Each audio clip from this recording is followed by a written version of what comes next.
बंदी छोड़ सतगुरु रामपाल जी परमेश्वर जी की जय हो। परमपिता परमात्मा सारी सृष्टि के रचनहार कुल मालिक असंख्य ब्रह्मांडों के स्वामी जगत गुरु तीनों लोकों में प्रवेश करके सबका धारण पोषण करने वाले राजाधिराज आत्माधार नाथों के नाथ देवों के देव महादेव सर्वेश्वर महेश्वर मृत्युंजय अजरो अमर आदि अनादि सनातनी प्रभु जगत पिता जगदीश्वर श्री श्री 1008 की उपाधि के वास्तविक अधिकारी अकाल मूरत सौद स्वरूपी राम वासुदेव सर्वगतम ब्रह्म परम पूज्य प्रथम पूज्य परम संत परम पुरुष परम धनी परम दयालु सत्य कबीर हक्का कबीर अल्लाहु अकबर बाखबर अल्लाह ताला जगत के तारणहार जगत के मुक्तिदाता जगत के जगन्नाथ हारे के सहारे हिंदुओं के राम मुसलमानों के अल्लाह सिखों के वाहिगुरु ईसाइयों के मसीह दया के सागर दयानिधि करुणा के सागर करुणानिधि स्वयंभू परिभू संकट मोचन कष्ट हरण मंगल करण दुख भंजन अविगत कबीर निर्विकार निर्विषम परमात्मा अलय अलेख सतगुरु आदि अनादि सतगुरु असली मर्यादा पुरुषोत्तम असली राम असली कृष्ण असली घनश्याम असली मुरारी राजाओं के राजा महाराजाओं के महाराजा शहंशाहों के शहंशाह सम्राटों के सम्राट भगवानों के भगवान अल्लाहों के अल्लाह प्रभुओं के प्रभु मसीहाओं के मसीह सच्चे वाहिगुरु बाबाओं के बाबा पीरों के पीर सेठों के सेठ जगत सेठ सावड़सा सेठ सर्वगुण संपन्न अनंत कोटि कलाओं के स्वामी अनंत कोटि ब्रह्मांडों के नायक योगियों में महायोगी ध्यानियों में महाध्यानी सिद्धों में परम सिद्ध ज्ञानियों में तत्व ज्ञानी ब्रह्म ज्ञानी महाज्ञानी परम ज्ञानी सर्वश्रेष्ठ ज्ञानी विज्ञानी युवा कबीर समर्थ कबीर असमवात अमित ओजा सच्चे रहनुमा करीम अल्लाह सुभान अल्लाह दुनिया के अंतिम पैगंबर 8 सितंबर 1951 से गांव धनाना जिला सोनीपत हरियाणा भारतवर्ष की पावन भूमि पे प्रकट रियल कल्कि भगवान श्री नारायण साकार हरि श्री बाबा साहिब नूर अनंत परमात्मा सच्चे दरवेश सच्चे बाखबर संत श्रोमणी सतगुरु रामपाल जी परमेश्वर जी के चरण कमल में आप और हम सभी भाई बहनों का अनंत कोटि दंडवत प्रणाम।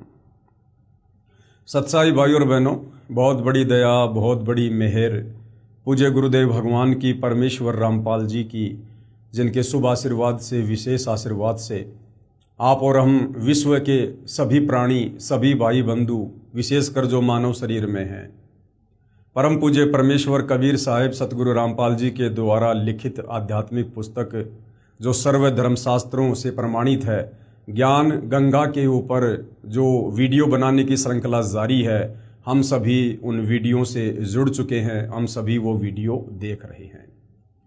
परमपिता परमेश्वर सतगुरु रामपाल जी ने पूरे विश्व के मानव समाज पर एक ये बहुत बड़ा उपकार किया है।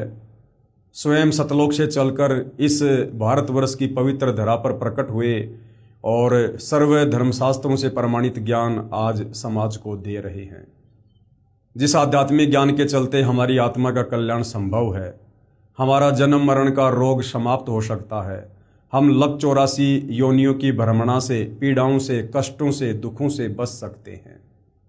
भाई और बहनों, ये सत्य आध्यात्मिक ज्ञान है। आज से पहले तत्व ज्ञान के अभाव में हमारे ज्ञानहीन धर्म गुरुओं ने हमें अध्यात्म के विषय में कुछ भी नहीं बताया था, जिसके चलते ना तो हमें जन्मने और मरने का कोई विशेष दुख था, ना हमें लक 84 योनियों में जाने का कोई भय था, क्योंकि हमें ज्ञान समझाया ही नहीं गया। और ज्ञान के बिना भय उत्पन्न नहीं हो सकता और भय के बिना भक्ति नहीं हो सकती है।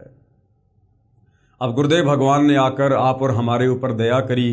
कहते हैं सतगुरु आए दया करी ऐसे दीन दयाल बंदी छोड़ वृद्धतास का जठरग्नि प्रतिपाल। तो सतलोक से चलकर स्वयं कबीर परमात्मा सतगुरु रूप में सतगुरु रामपाल जी के नाम से धरती पर प्रकट हैं।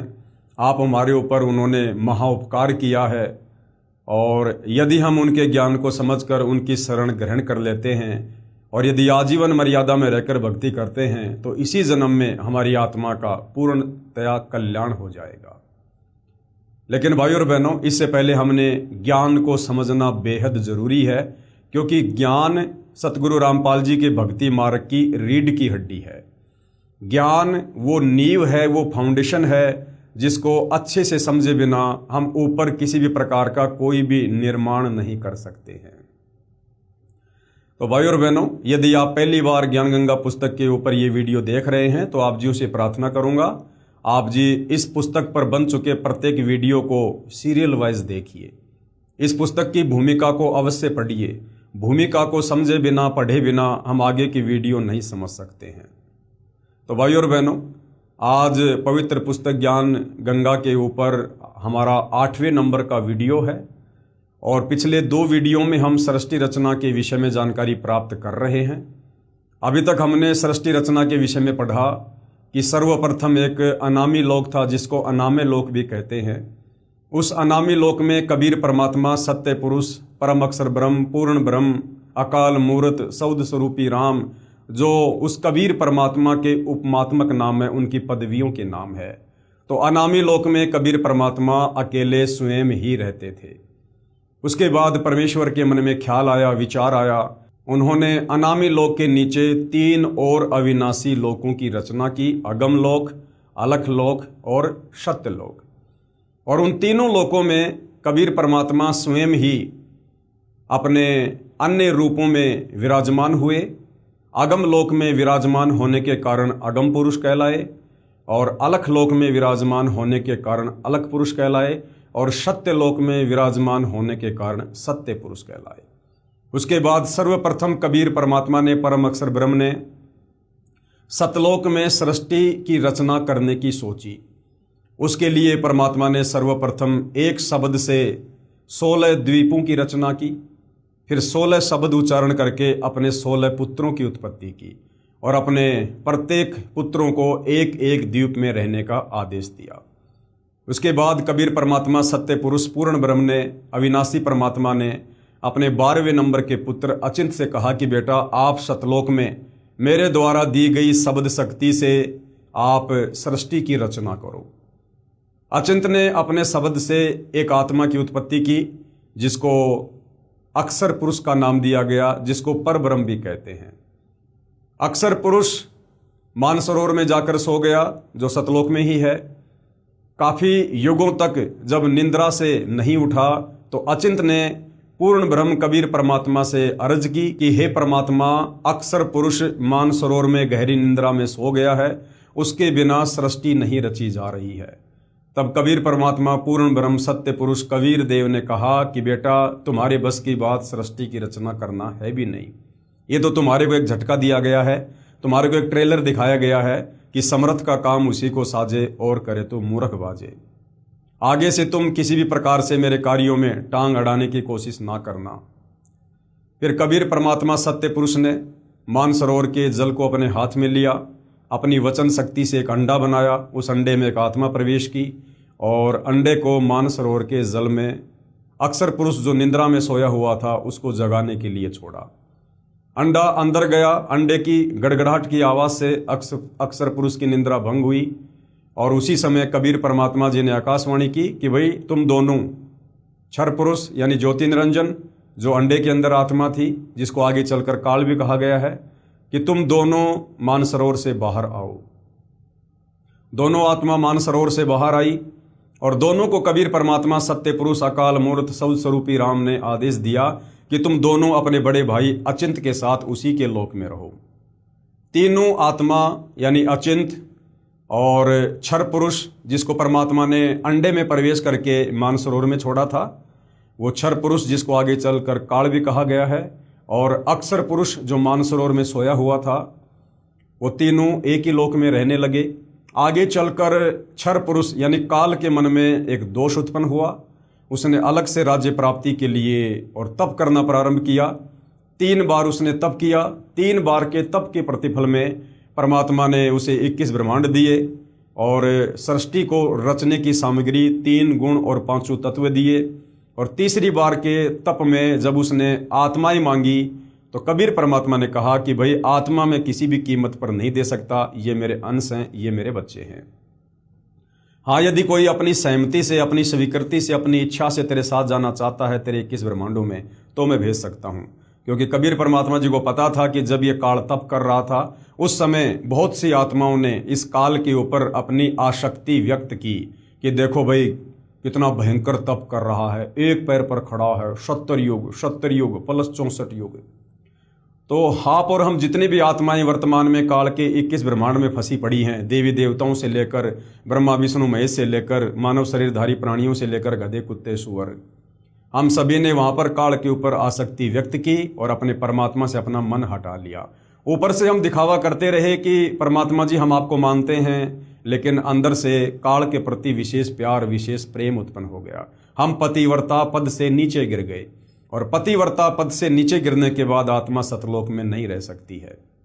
उसके बाद परमात्मा ने सबसे पहले हाथ खड़ा करके काल के 21 ब्रह्मांड में जाने की स्वीकृति देने वाली आत्मा को एक युवा लड़की बनाया जिसका नाम आदि माया अष्टरा रखा, अष्टंगी रखा, जिसको आगे चलकर दुर्गा का नाम दिया गया।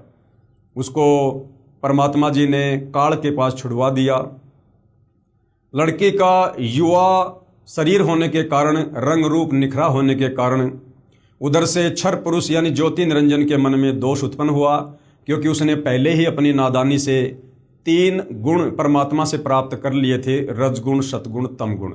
तो रजगुण के कारण उसमें काम वासना उत्पन्न हुई और उसने दुर्गा के साथ जबरदस्ती करने की कोशिश की।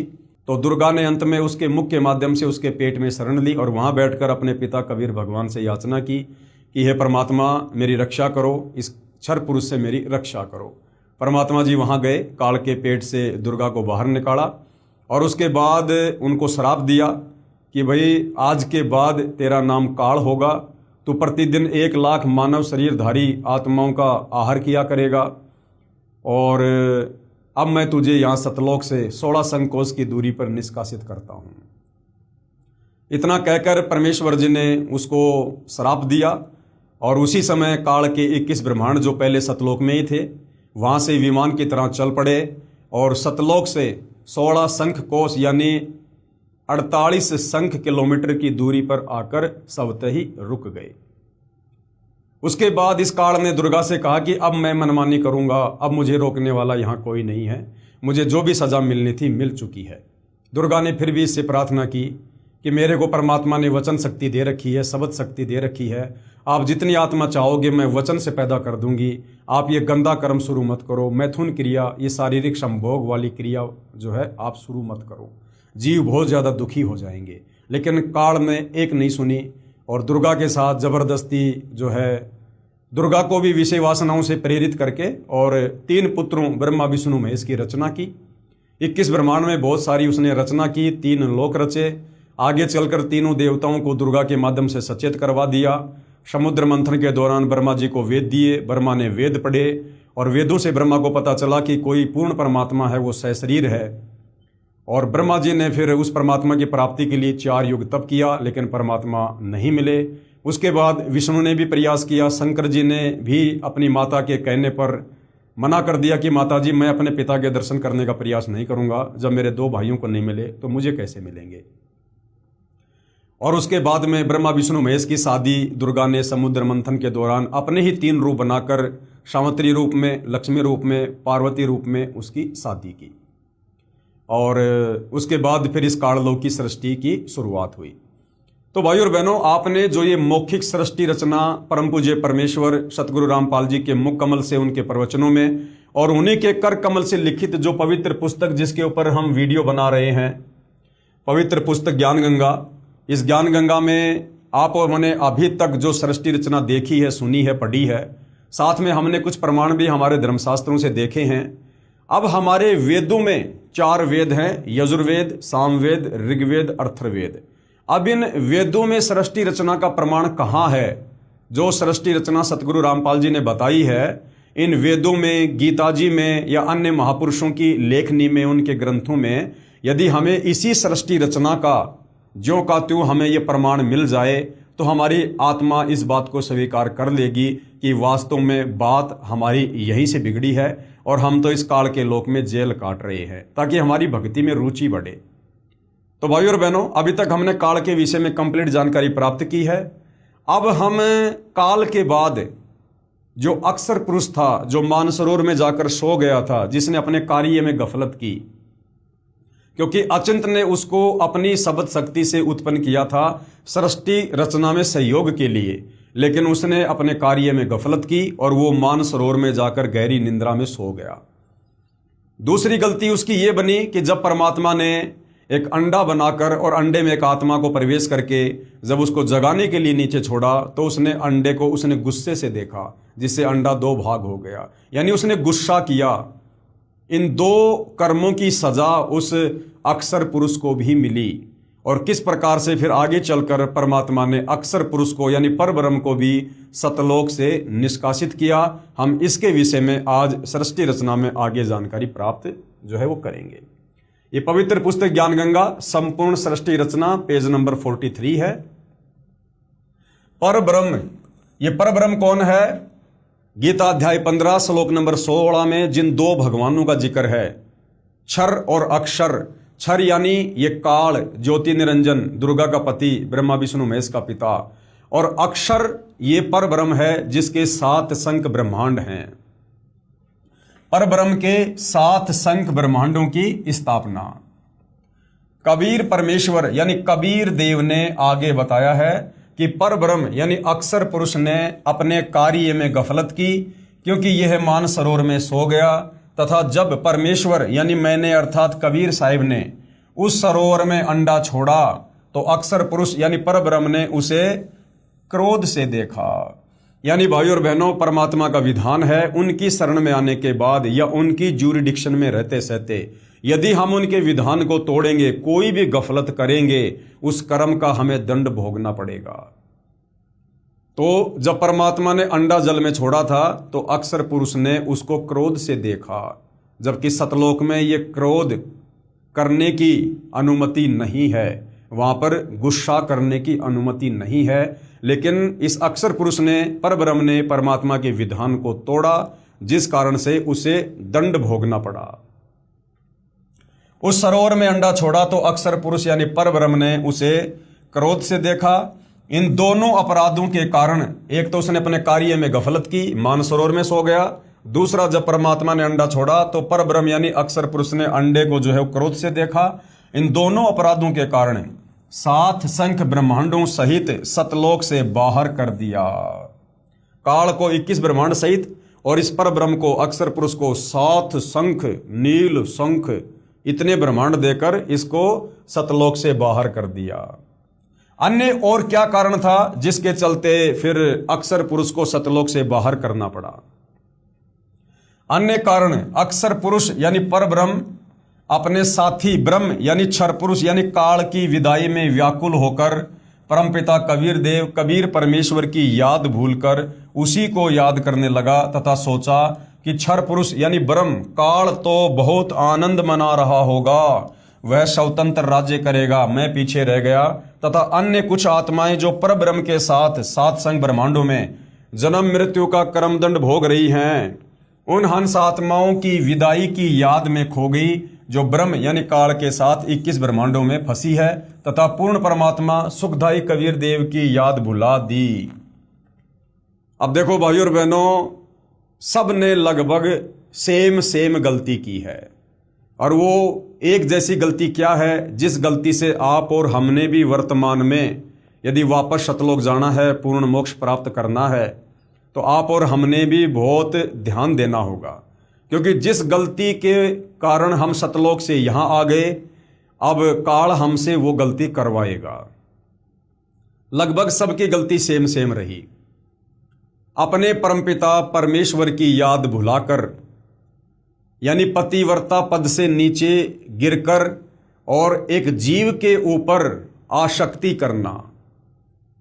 सर्वप्रथम जब ये काल सतलोक में तप कर रहा था, तो हम सभी आत्माएं जो आज 21 ब्रह्मांड में फंसी पड़ी हैं, चींटी से लेकर हाथी और देवताओं से लेकर ब्रह्मा विष्णु महेश, हम सब ने क्या गलती की? हम भक्ति तो अपने परमात्मा की करते रहे, ऊपर से तो अपने कबीर भगवान को परमात्मा परमात्मा कहते रहे, लेकिन अंदर ही अंदर जब ये काल एक पैर पर खड़ा होकर तप कर रहा था, हम इसको अंदर से चाहने लगे। हमारा विशेष प्रेम जो केवल हमारे परमात्मा गुरुदेव कबीर भगवान से होना चाहिए था, वो हमने इस काल के ऊपर करना शुरू कर दिया। यानी आसक्ति, गुरु को तजे भजे जो आना, तापसवां को फोकट ज्ञाना। तो हम आत्माओं की सबसे बड़ी गलती अपने परमात्मा से मन हटाकर एक जीव के ऊपर मन लगाना। काल भी तो एक जीव ही है, क्षर पुरुष भी तो एक आत्मा ही है। वो हमसे पहले परमात्मा ने अपने वचन से पैदा किया, हमें परमात्मा ने अपने वचन से बाद में पैदा किया। तो ये क्षर पुरुष काल भी तो हमारा बड़ा भाई है। तो हमने अपने बाप से आसक्ति हटाकर और एक जीव इस काल के ऊपर हमने आसक्ति लगाई, जिस कारण से हम पतिव्रता पद से नीचे गिर गए। इसलिए परमात्मा ने हमें काल सहित सतलोक से निष्कासित करना पड़ा। और वही गलती फिर आगे चलकर भाई और बहनों इस काल ने की, अन्यथा परमात्मा इसको सतलोक से बाहर नहीं भेजता। लेकिन इस काल ने भी अपने परमपिता परमात्मा कबीर साहिब से वो प्रेम ना करके, अपनी आसक्ति हटा के, और दुर्गा जिसको परमात्मा ने युवा लड़की बना दिया था, रूप रंग निखरा हुआ था, इस काल की आसक्ति उस दुर्गा के ऊपर हो गई, दुर्गा के ऊपर। तो वो भी पतिव्रता पद से नीचे गिर गया, जिस कारण से परमात्मा ने उसको भी सतलोक से निष्कासित करना पड़ा।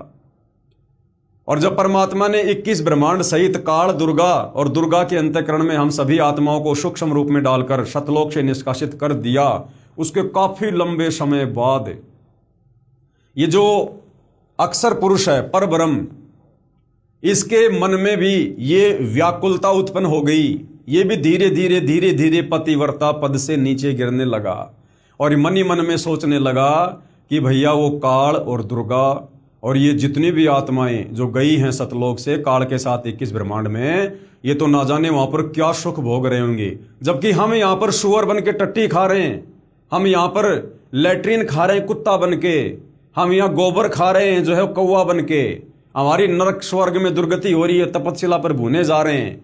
लेकिन परब्रह्म ने, अक्षर पुरुष ने, जो उस समय सतलोक में था, उसने क्या सोचा कि भैया वो काल, दुर्गा और सारी आत्माएं 21 ब्रह्मांड में मौज मस्ती कर रही हैं, भाई भयंकर लूट रही हैं। जो सुख सतलोक में नहीं है वो सुख भाई वहां पर काल उनको दे रहा होगा।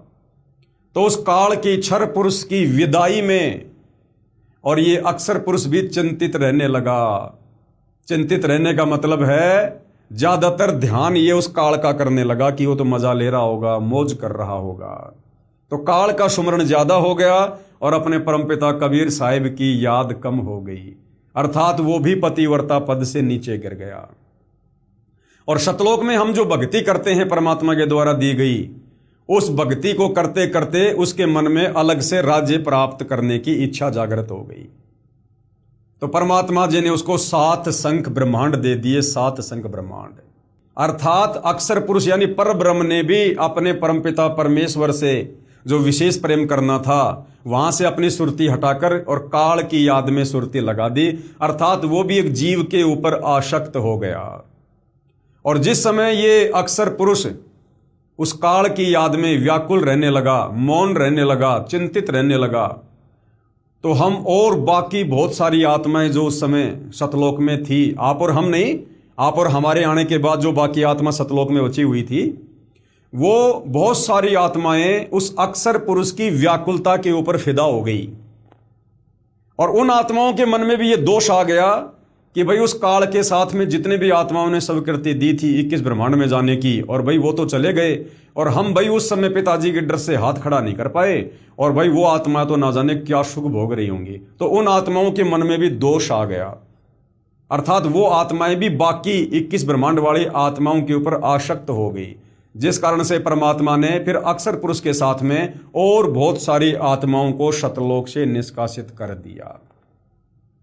तो भाई और बहनों, कहने का मतलब है अपने परमपिता परमेश्वर कबीर साहिब यानी अपने गुरुदेव भगवान से आस्था हटाकर यदि हमने किसी भी पॉइंट पर किसी भी कारण से, चाहे कोई अच्छा बोलता हो, चाहे मीठा बोलता हो, चाहे कोई दिन रात भक्ति करता हो, चाहे कोई कितना ही सुंदर हो, चाहे कोई गुरुजी के परिवार से हो, चाहे कैसे भी हो, कोई भी हो, चाहे कोई पैसे वाला हो, चाहे कोई सुंदर हो, चाहे कोई स्त्री हो, चाहे कोई पुरुष हो, यदि आप और हमने वर्तमान में इस पृथ्वी लोक पर साक्षात वही कबीर भगवान पूज्य गुरुदेव सतगुरु रामपाल जी के नाम से हमें प्राप्त हैं, यदि आज हमने ये सृष्टि रचना सुनकर, इतना ज्ञान सुनकर, उनसे उपदेश लेकर यदि आज हमने अपने गुरुदेव भगवान के अलावा पतिव्रता पद से नीचे गिरकर अगर किसी भी जीव पर, क्योंकि 21 ब्रह्मांड में गुरुदेव के अलावा सब जीव हैं काल से लेकर चींटी तक, यदि हमने किसी के ऊपर भी विशेष आसक्ति दिखाई, आसक्ति लगाई, तो भाई और बहनों हमारी बात फिर से बिगड़ जाएगी।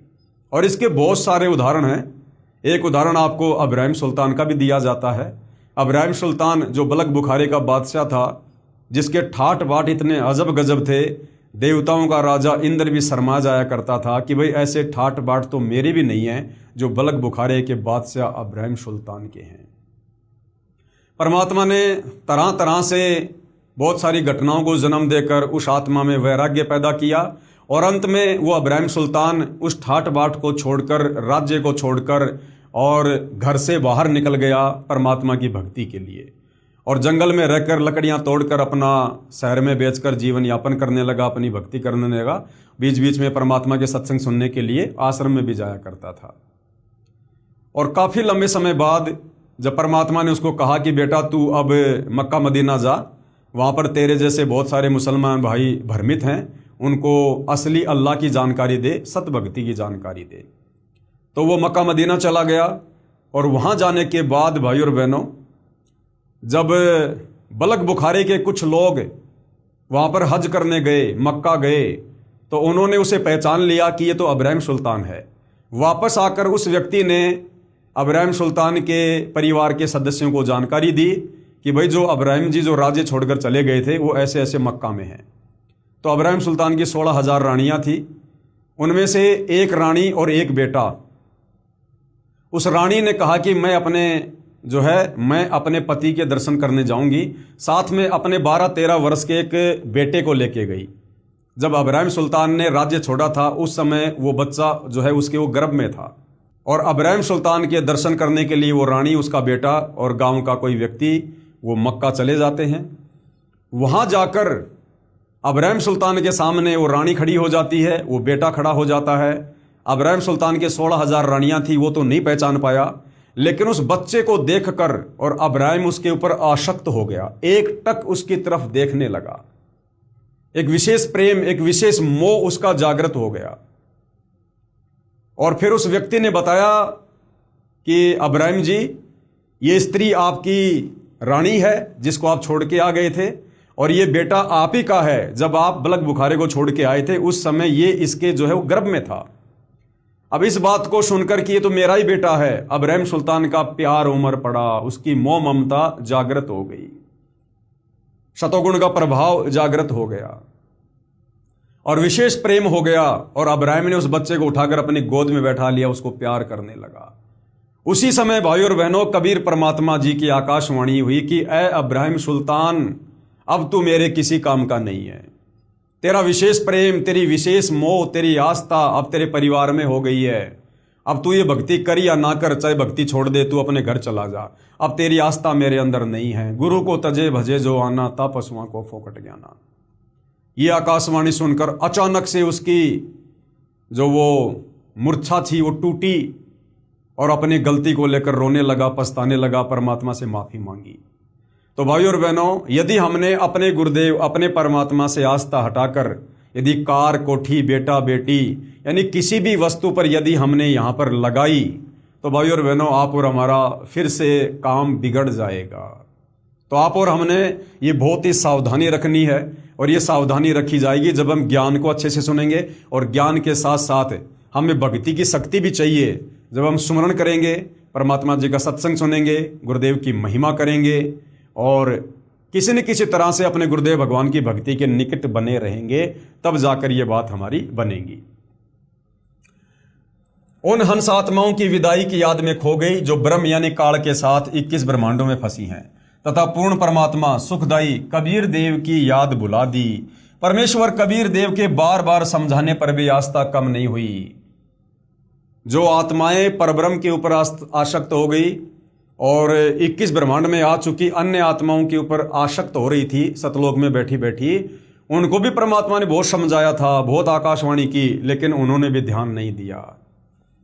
परब्रह्म यानी अक्षर पुरुष ने सोचा कि मैं भी अलग स्थान प्राप्त करूं तो अच्छा रहेगा। ये सोचकर राज्य प्राप्ति की इच्छा से सार नाम का जाप प्रारंभ कर दिया। इसी प्रकार अन्य आत्माओं ने जो पर ब्रह्म के साथ संग ब्रह्मांडों में फंसी हैं, सोचा कि वे जो ब्रह्म के साथ यानी काल के साथ आत्माएं गई है ना, वे तो वहां मौज मस्ती मनाएंगे और हम पीछे रह गए। पर ब्रह्म यानी अक्षर पुरुष के मन में भी ये धारणा बनी कि क्षर पुरुष यानी काल अलग होकर बहुत सुखी होगा, कि वो काल तो 21 ब्रह्मांडों में बहुत ज्यादा सुखी होगा, जबकि यहां पर काल ने सबके घुटने तोड़ रखे हैं, काल खुद भी महादुखी है। ये विचार कर अंतरात्मा से भिन्न स्थान प्राप्ति की ठान ली। परब्रह्म यानी अक्षर पुरुष ने हठ योग नहीं किया। उस अक्षर पुरुष ने एक पैर पे खड़ा होकर कोई तप नहीं किया, वो केवल व्याकुल रहने लगा। उसने अपनी आस्था परमात्मा से हटाकर काल के ऊपर लगा दी, परंतु केवल अलग राज्य प्राप्ति के लिए सहज ध्यान योग विशेष कषक के साथ करता रहा। अलग स्थान प्राप्त करने के लिए पागलों की तरह विचरने लगा, खाना पीना भी त्याग दिया। अन्य कुछ आत्माएं जो पहले काल ब्रह्म के साथ गई आत्माओं के प्रेम में व्याकुल थी, वे अक्षर पुरुष के यानी पर ब्रह्म के वैराग्य पर आसक्त होकर उसे चाहने लगी। पूर्ण प्रभु के पूछने पर ब्रह्म ने अलग स्थान मांगा। जब कबीर परमात्मा जी ने पूछा कि भाई तुझे क्या चाहिए, तू ऐसे गुमसुम क्यों है, खाना पीना क्यों छोड़ दिया, तो पर ब्रह्म यानी अक्षर पुरुष ने अलग स्थान मांगा कि भगवान मुझे भी अलग से राज्य दे दो जैसे आपने काल को दिए थे। तथा कुछ हंस आत्माओं के लिए भी याचना की और कहा कि मुझे कुछ आत्माएं भी दे दो जैसे आपने काल को दी। तब कबीर देव यानी कबीर परमेश्वर ने कहा कि जो आत्मा आपके साथ अपनी इच्छा से जाना चाहे उसे भेज देता हूं। पूर्ण प्रभु यानी कबीर देव ने पूछा कि कौन हंस आत्मा पर ब्रह्म के साथ जाना चाहता है, सहमति व्यक्त करो।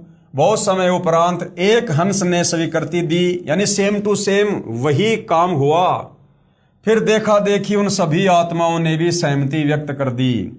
सर्वप्रथम स्वीकृति देने वाले हंस को स्त्री रूप बनाया, उसका नाम ईश्वरी माया यानी प्रकृति सुरती रखा तथा अन्य आत्माओं को उस ईश्वरी माया में प्रवेश करके अचिंत द्वारा अक्षर पुरुष परब्रह्म के पास भेजा।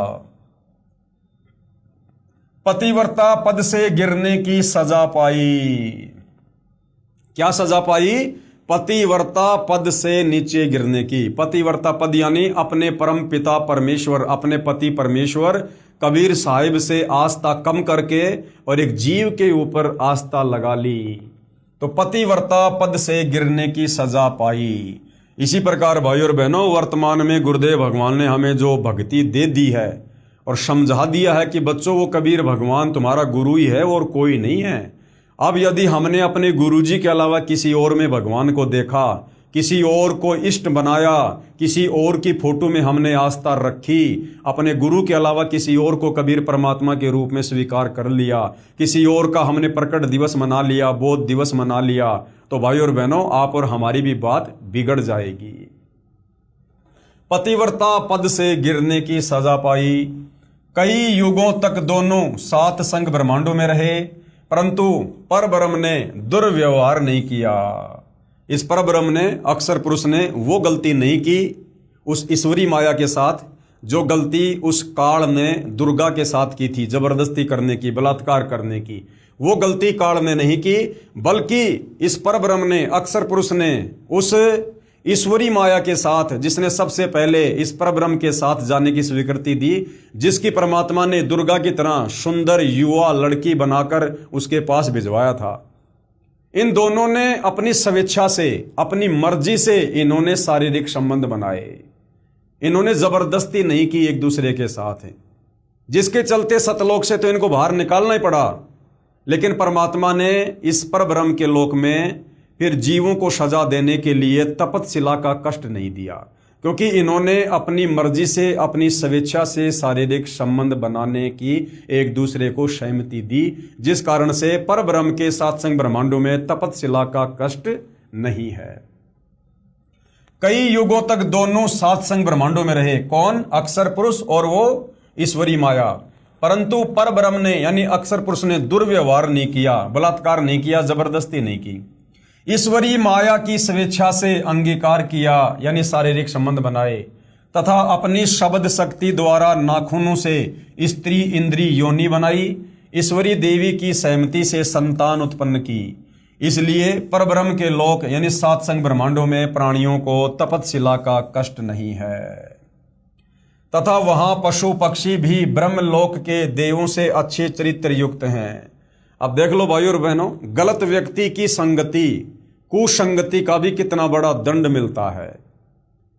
अब काल ने जबरदस्ती की दुर्गा के साथ में, हम आत्माओं ने तो नहीं की थी ना, हम आत्माओं ने तो नहीं कहा ना तू इसके साथ बलात्कार कर, शारीरिक संबंध बना, लेकिन जबरदस्ती किसने की? इस काल ने की दुर्गा के साथ, और सजा हम सभी जीवों को मिली। तपतशिला पर भून भून कर जो हम खाए जा रहे हैं ना, ये उसी कर्म की सजा है, ये उसी कर्म की सजा।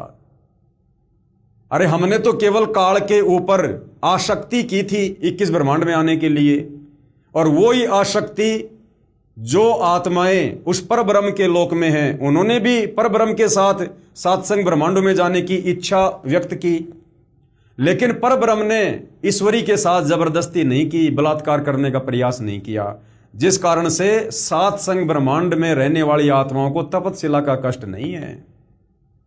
बाकी सारे कष्ट हैं, जन्मना, मरना, बेटा मरना, बेटी मरनी, स्वर्ग और नरक, पशु पक्षी, गधा कुत्ता सूअर, बाकी सब कष्ट जो के त्यों हैं जो यहाँ है। केवल सातसंग ब्रह्मांडों में तपतशिला पर भून भून कर जीव को नहीं खाया जाता।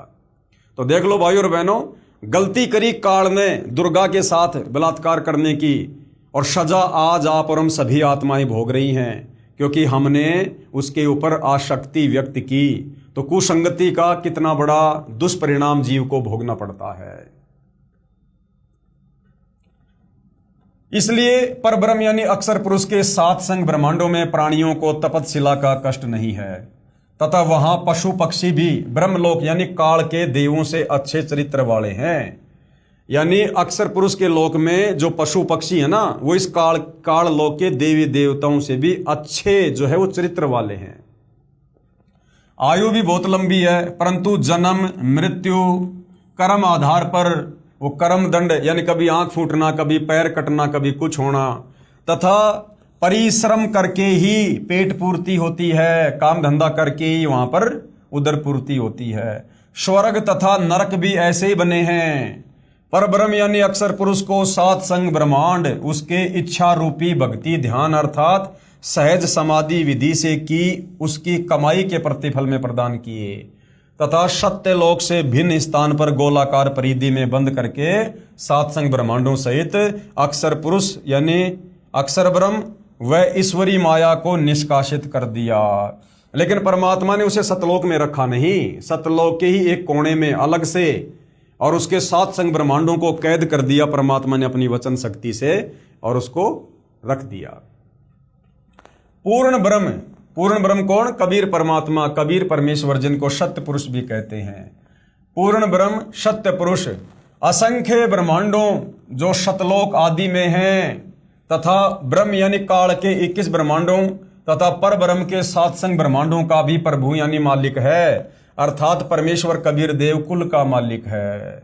अब ऊपर के चार लोक, अनामी लोक, अगम लोक, अलख लोक, शतलोक, फिर इस पर ब्रह्म के सात संग ब्रह्मांड और काल के 21 ब्रह्मांड, इन सब ब्रह्मांडों का स्वामी कौन है? कबीर परमात्मा, सत्य पुरुष। श्री ब्रह्मा जी, श्री विष्णु जी तथा श्री शिव जी आदि के चार चार भुजाएं तथा 16 कलाएं हैं। यानी अब आपको ये जितने भी नकली भगवान बन के बैठे हैं, ब्रह्मा विष्णु महेश दुर्गा काल और ये अक्षर पुरुष, इन सब की समर्थता बताई जा रही है, ये कितने समर्थ भगवान हैं। तो श्री ब्रह्मा, श्री विष्णु तथा श्री शिव जी जो इस काल और दुर्गा के तीनों ये पुत्र हैं, इनकी चार चार भुजाएं हैं। यानी ये केवल 4 भुजाओं से ज्यादा भुजाएं नहीं बना सकते, कम से कम 2 रख सकते हैं, ज्यादा से ज्यादा 4, तथा 16 कलाओं के भगवान हैं। तथा ये प्रकृति देवी यानी ये दुर्गा, इसकी 8 भुजा हैं। ये 8 भुजा ही बना सकती है, 6 भी कर सकती है, 4 भी, 2 भी, लेकिन ज्यादा से ज्यादा ये केवल 8 भुजा ही कर सकती है। 4 हाथ इस तरफ, 4 हाथ इस तरफ। तथा इसकी जो कलाएं हैं वो हैं 64 कला। और ब्रह्म यानी ये क्षर पुरुष, ये काल, इसकी 1000 भुजा हैं। ये 1000 भुजा बना सकता है, इससे ज्यादा नहीं, कम से कम 2 रख सकता है। तथा 1000 कलाएं हैं, तथा 21 ब्रह्मांडों का प्रभु है, इसके पास केवल 21 ब्रह्मांड ही हैं। दूसरा जो ये परब्रह्म है, अक्षर पुरुष है, इसकी कितनी समर्थता है? इसकी 10,000 भुजाएं हैं। अक्षर पुरुष यानी परब्रह्म 10,000 भुजा बना सकता है तथा 10,000 इसके पास में जो है ये कला है, तथा 7 संग ब्रह्मांडों का ये प्रभु है और इसके पास में 7 संग ब्रह्मांड है।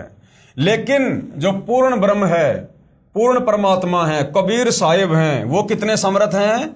उनकी समर्थता बताई जा रही है।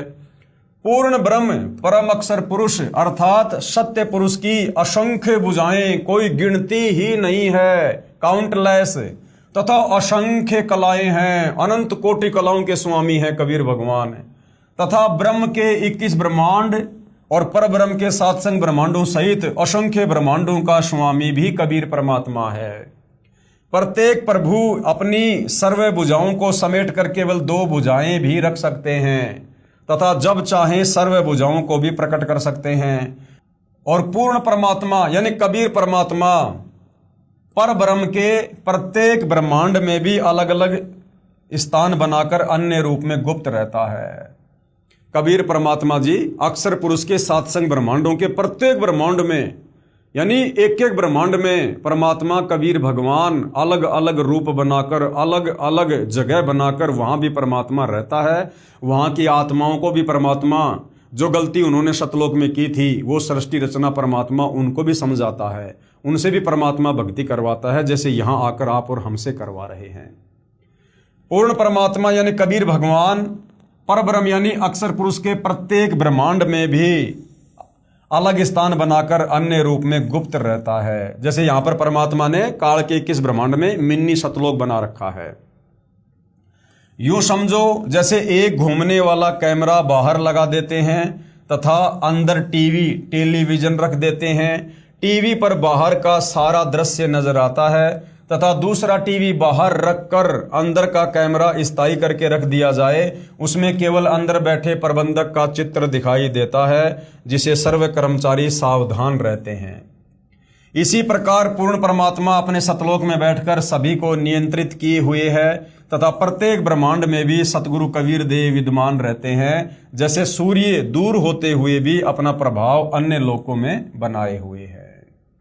यानी क्या समझाया गया है, परमात्मा कैसे सर्व ब्रह्मांडों को कंट्रोल करते हैं।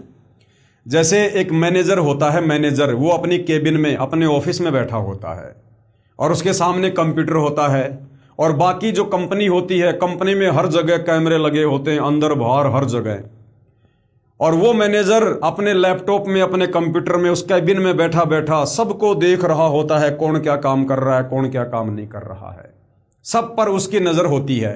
इस प्रकार से कबीर परमात्मा सतलोक में बैठकर अपनी शब्द शक्ति से वो अंतर्यामी परमात्मा सबको नियंत्रित करता है, सबको देख रहा है।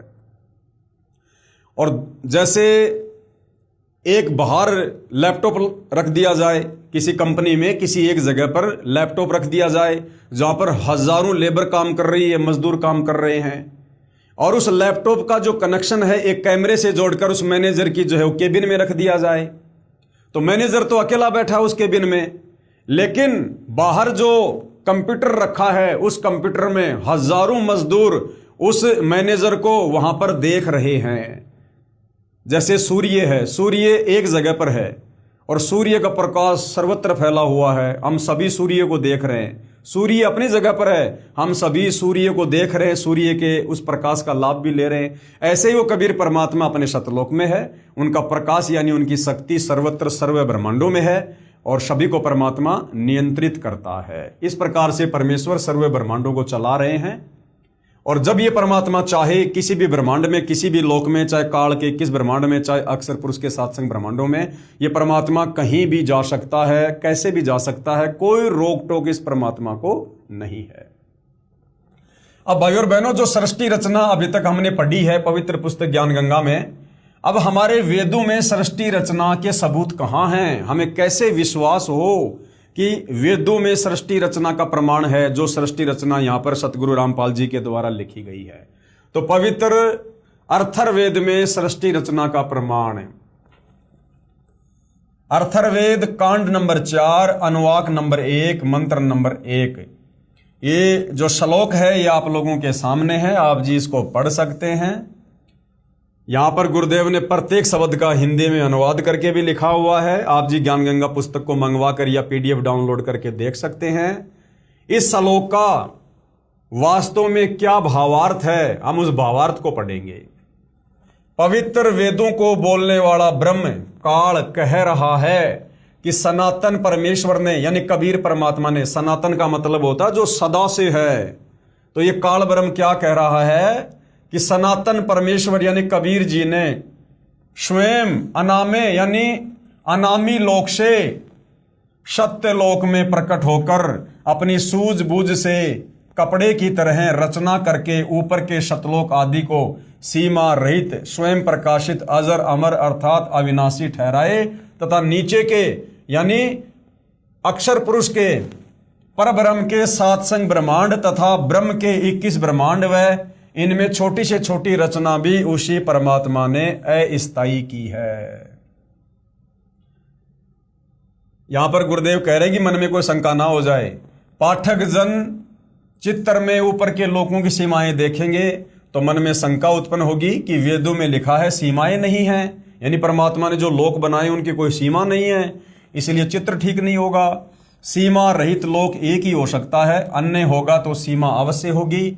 इसलिए यहां स्पष्ट करता हूं कि परमात्मा की लीला अद्भुत है, अजब गजब है, हमारी सोच हमारी बुद्धि से हमारी कल्पनाओं से बाहर है। वह अपनी लोक के अतिरिक्त अन्य लोकों का विस्तार अधिक व कम करता रहता है, इसलिए इनका व्यास यानी जो परिधि होती है वो सीमित नहीं है। अथर्ववेद कांड नंबर 4 अनुवाक नंबर 1 मंत्र नंबर 2 में सृष्टि रचना का कहां क्या प्रमाण है, ये संस्कृत में श्लोक आप जियों के सामने है। यहां पर प्रत्येक शब्द का हिंदी में अनुवाद करके भी गुरुदेव भगवान ने लिखा हुआ है और यहां पर उन्होंने भावार्थ किया है।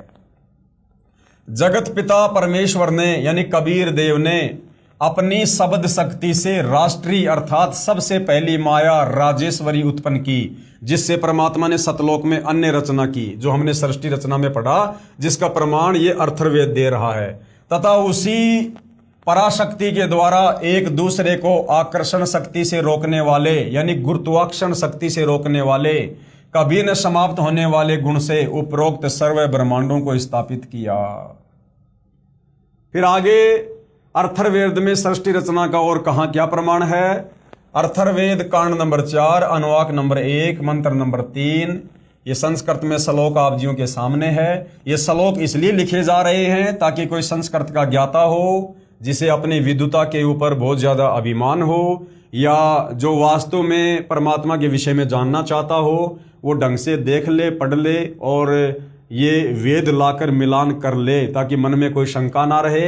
यहाँ गुरुदेव ने प्रत्येक संस्कृत के शब्द का हिंदी में अनुवाद करके भी समझाया है, लिखा है। हम सीधा सीधा इसके सीधे साधे भावार्थ को पढ़ेंगे।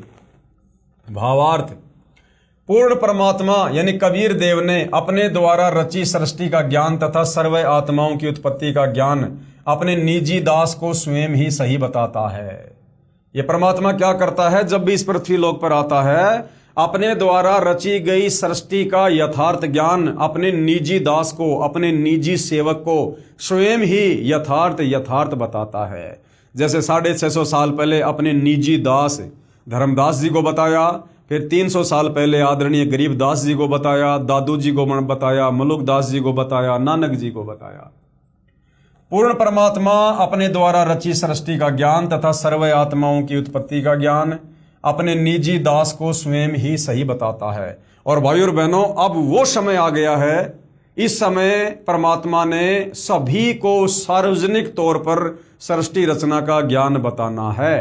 तो परमेश्वर ने सारा भेद खोल दिया सतलोक को लेकर। अपने निजी दास को स्वयं ही सही बताता है कि पूर्ण परमात्मा ने अपने मध्य अर्थात अपने शरीर से, अपनी शब्द शक्ति से ब्रह्म यानी क्षर पुरुष यानी काल की उत्पत्ति की तथा सर्व ब्रह्मांडों को ऊपर शतलोक, अलख लोक, अगम लोक, अनामी लोक आदि तथा नीचे परब्रह्म के 7 संग ब्रह्मांड तथा ब्रह्म के 21 ब्रह्मांडों को अपनी धारण करने वाली आकर्षण शक्ति से ठहराया हुआ है। जैसे पूर्ण परमात्मा कबीर परमेश्वर कबीर देव ने अपने निजी सेवक अर्थात सखा श्री धर्मदास जी, आदरणीय गरीबदास जी आदि को अपने द्वारा रची सृष्टि का ज्ञान स्वयं ही बताया। उपरोक्त वेद मंत्र भी यही समर्थन कर रहे हैं। यानी जो सृष्टि रचना पवित्र पुस्तक ज्ञान गंगा में लिखी हुई है, हमारे वेद भी उसका समर्थन कर रहे हैं। इसके बाद अर्थर्वेद कांड नंबर 4 अनुवाक नंबर 1 मंत्र नंबर 4 में सृष्टि रचना को लेकर कहाँ क्या कुछ लिखा है। संस्कृत में श्लोक आप जियों के समक्ष है। साथ में परमात्मा ने प्रत्येक शब्द का हिंदी में अनुवाद करके भी समझाया हुआ है, ताकि किसी को कोई शंका ना हो। हम सीधा सीधा इसके भावार्थ पे चलेंगे।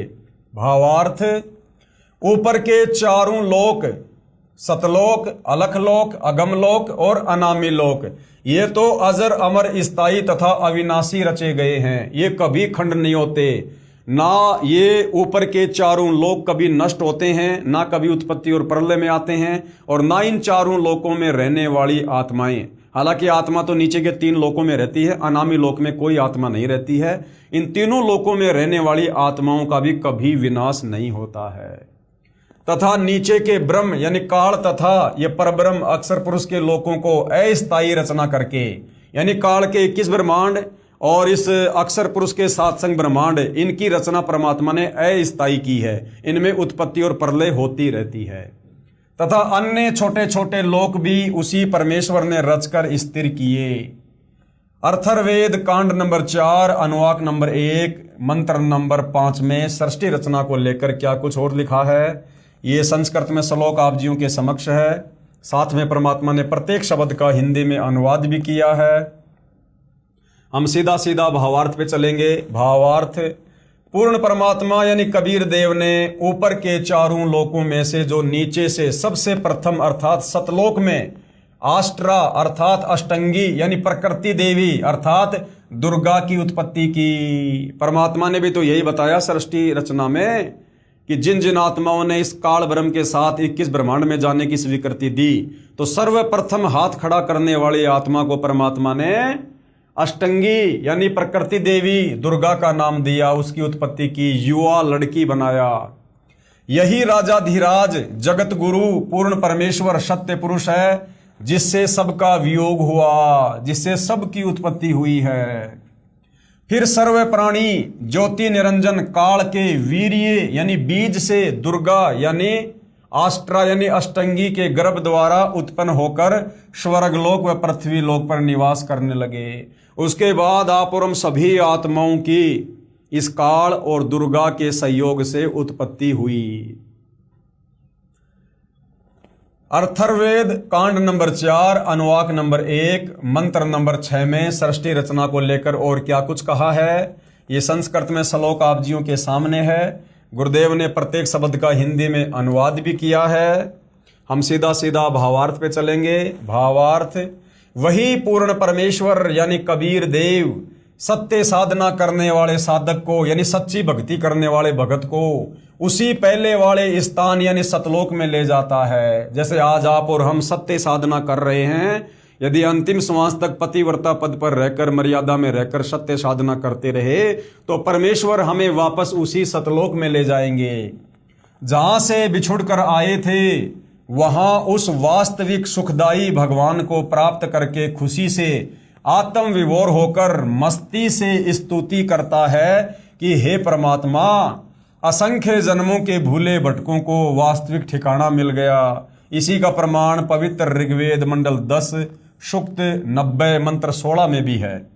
आदरणीय गरीबदास जी को इसी प्रकार पूर्ण परमात्मा कबीर देव कबीर परमेश्वर स्वयं शत भक्ति प्रदान करके शतलोक लेकर गए थे। तब अपनी अमृतवाणी में आदरणीय गरीबदास जी महाराज ने आंखों देखकर कहा, क्या कहा? गरीब अजब नगर में ले गए हमको सतगुरु आन, और जिलके बिंब अगाध गति हम सूते चादर तान। क्या कहा आदरणीय गरीबदास जी ने कि अजब नगर में ले गए। ऐसा अजब गजब नगर यानी देश यानी ब्रह्मांड हमने आज से पहले कभी नहीं देखा, जहां इतने सुख हैं, इतने वैभव हैं। अजब नगर में ले गए हमको सतगुरु आन, यानी कबीर परमात्मा खुद जिंदा बाबा के रूप में गांव छुड़ानी में आए और मेरी आत्मा को अजब नगर सतलोक में ले गए। और जिलके बिंब अगाध गदी, वहां के नजारे देखकर, सतलोक के सुख देखकर हम सूते चादर तान, यानी हम निश्चिंत होकर बैठे हैं, अपनी भक्ति कर रहे हैं कि भैया हम अपनी आंखों से सतलोक देख कर आ गए और सतलोक जाने की भक्ति हमें परमात्मा ने गुरु रूप में आकर दे दी। अब यदि हम मर्यादा में रहकर भक्ति करते रहे तो हमारा मोक्ष तो निश्चित है। चादर तान कर सोने का मतलब है निश्चिंत होकर सोना। अथर्ववेद कांड नंबर 4 अनुवाक नंबर 1 मंत्र नंबर 7। ये संस्कृत में श्लोक आप जियों के सामने है। गुरुदेव ने प्रत्येक शब्द का हिंदी में अनुवाद करके भी समझाया है। हम सीधे सीधे भावार्थ पे चलेंगे। भावार्थ, इस मंत्र में यह भी स्पष्ट कर दिया है कि उस परमेश्वर का नाम कबीर देव अर्थात कबीर परमेश्वर है, जिसने सर्व रचना की है। अब भाई और बहनों, हमारे वेद इस बात की गवाही दे रहे हैं कि वो पूर्ण परमात्मा कौन है, क्या उसका नाम है, कहाँ रहता है, कैसा दिखाई देता है, कैसे मिलता है। हमारे नादान धर्मगुरु हमें निराकार निराकार कह के या ज़्यादा से ज़्यादा ब्रह्मा जी परमात्मा है, विष्णु जी परमात्मा है, शंकर जी सबका स्वामी है, बस इतना कहकर छोड़ दिया करते थे कि अजरो अमर है, मृत्युंजय हैं। अब गुरुदेव भगवान ने बताया हमें, आज से पहले तो हमें ऊँट के मुंह में जीरे जितनी भी भक्ति की जानकारी नहीं थी, भले हम चारों वेदों को कंठस्थ याद करके दुनिया को ज्ञान समझाया करते होंगे। अब आकर गुरुदेव ने हमें यथार्थ भक्ति मार्ग बताया है, हमें यथार्थ ज्ञान बताया है। जो परमेश्वर अचल यानी कभी भी डगमग ना होने वाला, स्थायी तथा वास्तव में अविनाशी, गीता अध्याय 15 श्लोक नंबर 16-17 में भी प्रमाण है। जगत गुरु आत्माधार, जो पूर्ण मुक्त होकर सतलोक गए हैं, उनको सतलोक ले जाने वाला, सर्व ब्रह्मांडों का रचनहार, काल ब्रह्म की तरह धोखा न देने वाला। अब काल ब्रह्म की तरह धोखा ना देने वाला क्यों कहा गया है कबीर परमात्मा को? क्योंकि काल ने हमारे को धोखा दिया कि मैंने पिताजी से 21 ब्रह्मांड प्राप्त कर लिए, वहां मैं ऐसी ऐसी रचना करूंगा, तुम्हें इतने सुख दूंगा, वहां पर झरने बनाऊंगा, फलाना दिखना, मौज करेंगे, मस्ती करेंगे, कोई दुख नहीं होगा। ये काल हमें सतलोक से धोखा देकर, लोभ लालच देकर यहां पर लाया। तो यहां पर यह कहा गया है कि वो पूर्ण परमात्मा कबीर साहेब वो क्षर पुरुष यानी काल की तरह धोखा देने वाला नहीं है। तो आज हमें गुरुदेव भगवान जो जानकारी दे रहे हैं कि बच्चों अब तुम वापस सतलोक चलो, तुम्हें वहां पर सारे सुख मिलेंगे जिन सुखों का लालच देकर ये काल तुम्हें यहां ले आया। तो अब हमें कोई धोखा नहीं है। पूर्ण परमात्मा कबीर साहब जो बात हमें बता रहे हैं, हमें ज्यों का त्यों ही सतलोक में मिलेगा और सारा का सारा प्रमाण इन शास्त्रों में भी है। सर्व ब्रह्मांडों का रचनहार काल ब्रह्म की तरह धोखा न देने वाला, जो का त्यों वह स्वयं कबीर देव अर्थात कबीर प्रभु है। यही परमेश्वर सर्व ब्रह्मांडों व प्राणियों को अपनी शब्द शक्ति से उत्पन्न करने के कारण जनिता यानी माता भी कहलाता है। यही कबीर परमात्मा वास्तव में हम सभी की माँ है, जिन्होंने सर्वप्रथम सतलोक में अपने शरीर से अपनी वचन शक्ति से आप और हम सभी आत्माओं को उत्पन्न किया। तथा पितरम यानी पिता तथा बंधु भाई भी वास्तव में यही है, तथा देव यानी परमेश्वर भी यही है। इसलिए इसी कबीर देव कबीर परमेश्वर की स्तुति किया करते हैं। तमेव माता च पिता तमेव, तमेव बंधु च सखा तमेव, तमेव विद्या च द्रविणम तमेव, तमेव सर्व मम देव देव। कि हे कबीर परमात्मा, हे मेरे गुरुदेव भगवान, आप ही मेरी असल में माँ हो, क्योंकि सर्वप्रथम आप ही के वचन से मुझ आत्मा की उत्पत्ति हुई। आप ही मेरे पिता हो, वह पिता तमेव, क्योंकि आप ही ने मेरा सतलोक में पालन पोषण किया, मुझे प्यार दिया। तमेव बंधु च सखा तमेव, एक भाई और एक सखा एक मित्र भी आप ही वास्तव में हो।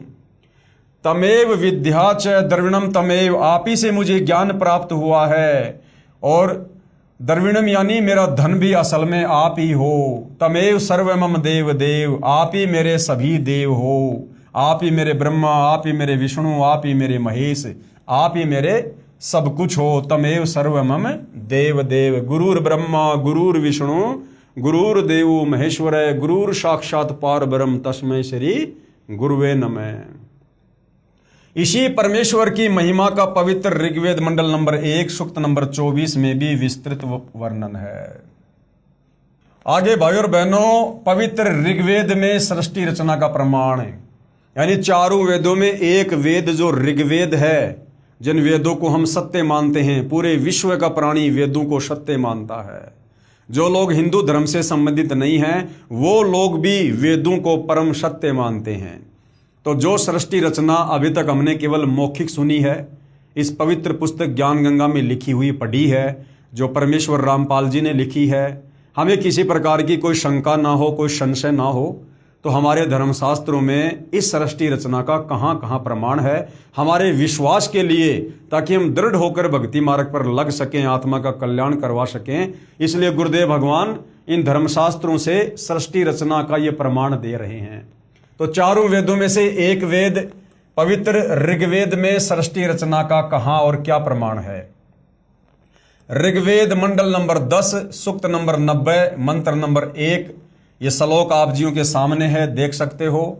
साथ में प्रत्येक शब्द का गुरुदेव भगवान ने हिंदी में अनुवाद भी किया हुआ है। हम सीधा सीधा इसके भावार्थ पर चलेंगे कि ये श्लोक क्या कह रहा है सृष्टि रचना को लेकर। इस मंत्र में विराट यानी काल ब्रह्म का वर्णन है, यानी महाभारत के युद्ध में जो विराट रूप दिखाया था इस ब्रह्म ने, इस काल ने श्री कृष्ण जी के शरीर में प्रेत की तरह प्रवेश करके अर्जुन को, यहां पर उसका जिक्र है। इस मंत्र में विराट काल ब्रह्म का वर्णन है। गीता अध्याय 10-11 में भी इसी काल ब्रह्म का ऐसा ही वर्णन है। तथा अध्याय 11 मंत्र नंबर 46 में अर्जुन ने कहा कि हे सहस्त्राबाहु, सहस्त्राबाहु यानी हजारों हाथ वाले भगवान, अर्थात हजार भुजा वाले, आप अपने चतुर्भुज रूप में दर्शन दीजिए। अब भाई और बहनों, हजार भुजा, सहस्त्राबाहु वाला भगवान, हजार भुजा वाला भगवान तो 21 ब्रह्मांड में केवल ये काल है जिसकी 1000 भुजा हैं, जो अभी आप और हमने ये पढ़ा। जिसके हजारों हाथ पैर, हजारों आंखें कान आदि हैं, वह विराट रूप काल यानी क्षर पुरुष अपने अधीन सर्व प्राणियों को पूर्ण काबू करके, अर्थात 20 ब्रह्मांडों को गोलाकार परिधि में रोककर और स्वयं इनसे ऊपर अलग 21वें ब्रह्मांड में बैठा है। उसके बाद ऋग्वेद मंडल 10 सूक्त 90 मंत्र 2 में सृष्टि रचना को लेकर क्या प्रमाण है। संस्कृत में श्लोक आप जियों के सामने है। प्रत्येक शब्द का गुरुदेव ने हिंदी में अनुवाद भी किया हुआ है। हम सीधे सीधे भावार्थ पे चलेंगे। उससे पहले भाई और बहनों ये देखिएगा, जो गीता जी अध्याय नंबर 15 श्लोक नंबर 104 में पूर्ण संत तत्वदर्शी संत की पहचान बताई गई है कि जो उल्टे लटके संसार रूपी पेड़ यानी वृक्ष के सभी भागों को और जो ठीक ठीक बता दे कि जड़ कौन भगवान है, उस पेड़ का वो तना कौन भगवान है, डार कौन भगवान है, 3 शाखा कौन भगवान है और वो पत्ते क्या हैं, समझो वो तत्वदर्शी संत है, वो पूर्ण संत है। तो ये संसार रूपी एक उल्टे लटके हुए पीपल के पेड़ का ये चित्र है। जो महापुरुष, जो संत इसके प्रत्येक भाग को समझा देगा वो असल में तत्वदर्शी संत होगा। ये गीता अध्याय 15 श्लोक नंबर 104 और श्लोक नंबर 16 और 17 में लिखा हुआ है।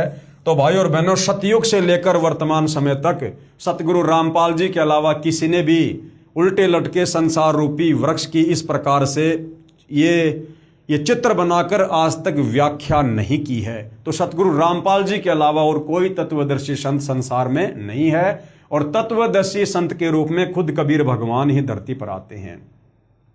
तो ये एक पीपल का पेड़ का ये चित्र बना रखा है। ये है जड़, ये उल्टा लटका हुआ पीपल का पेड़ है। यानी जो सृष्टि की रचना है वो सेम टू सेम इसी प्रकार से है। सबसे ऊपर ही ऊपर के लोक में कौन रहता है? कबीर परमात्मा जी रहते हैं। सबसे ऊपर के लोक में सर्वप्रथम परमात्मा कहाँ रहा करते थे? अनामी लोक में, जिसमें परमात्मा अकेले थे, जहां बैठकर परमात्मा ने नीचे के 3 लोकों की रचना की थी, अगम लोक की, अलख लोक की और शतलोक की।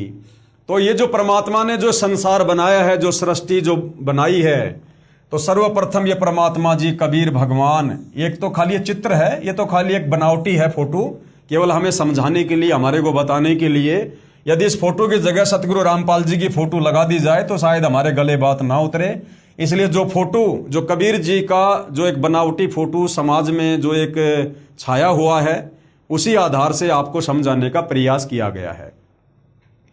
तो ये जो जड़ है संसार रूपी पेड़ की, ये कबीर परमात्मा जी हैं जो अपने ऊपर के लोकों में बैठे रहते हैं, अनामी लोक में, अगम लोक में, अलख लोक में और शतलोक में। तो सृष्टि की रचना किसने की? कबीर परमात्मा जी ने की। जो जड़ है, यानी ये जो जड़ है, इन जड़ों से ही इस पेड़ को पोषण मिलता है। यानी यही कबीर परमात्मा फिर नीचे के सभी लोकों में प्रवेश करके सबका पालन पोषण, सबका धारण पोषण करता है। यानी गीता अध्याय 15 श्लोक नंबर 17 में जो लिखा है कि उत्तम पुरुष तु अन्य परमात्मा इति उदाहरते ये लोक तरम अवश्य विभर्ति अवय ईश्वरे। जो परमात्मा तीनों लोकों में प्रवेश करके सबका धारण पोषण करता है। यानी सबसे ऊपर ही ऊपर के लोक में कौन रहता है? कबीर भगवान रहता है।